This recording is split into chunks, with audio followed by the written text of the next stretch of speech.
Tonight, we're looking into a story that caught our eye. It claims the Trump administration is ordering a change in the font used in diplomatic correspondence in the name of fighting DEI.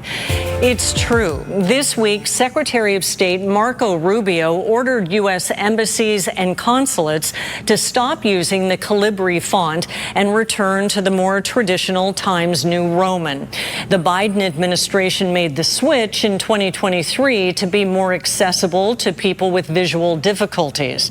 But Rubio says the switch was wasteful, confusing, and unbefitting the dignity of government documents and stemmed from, quote, misguided diversity, equity, and inclusion policies. So here we see yet another ridiculous policy decision by this administration and another Biden-era policy reversal. It seems to be part of their strategy and streak that they're on.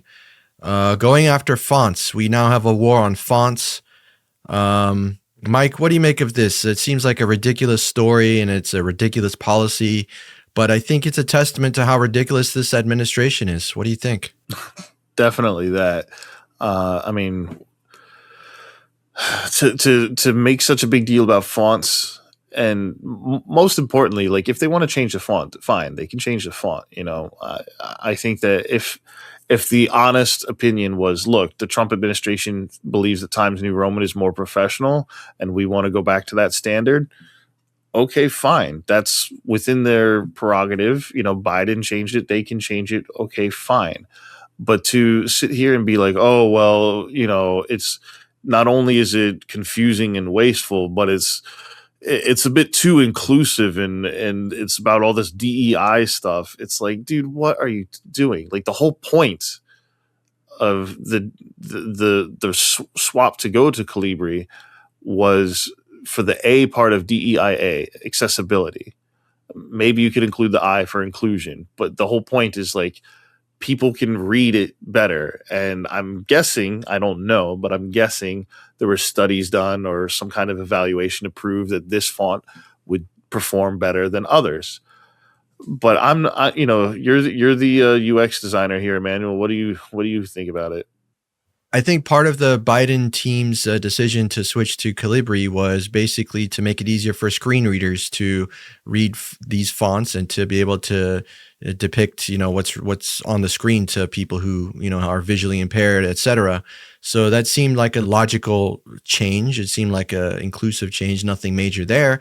But of course, the Trump administration had to go and politicize this.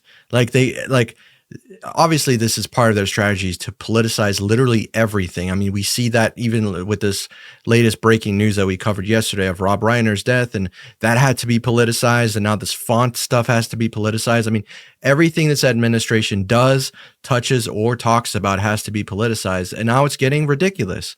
I mean, like you said, if they prefer Times New Roman because they just like it, they can just come out and say, you know what, we prefer Times New Roman. We're going to go back. End of story, end of discussion, end of press release. That could have been fine.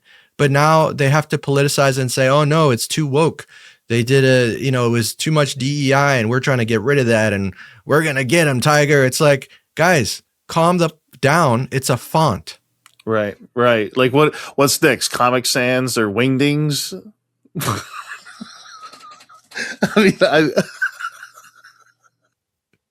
Those two fonts actually sum up this administration perfectly.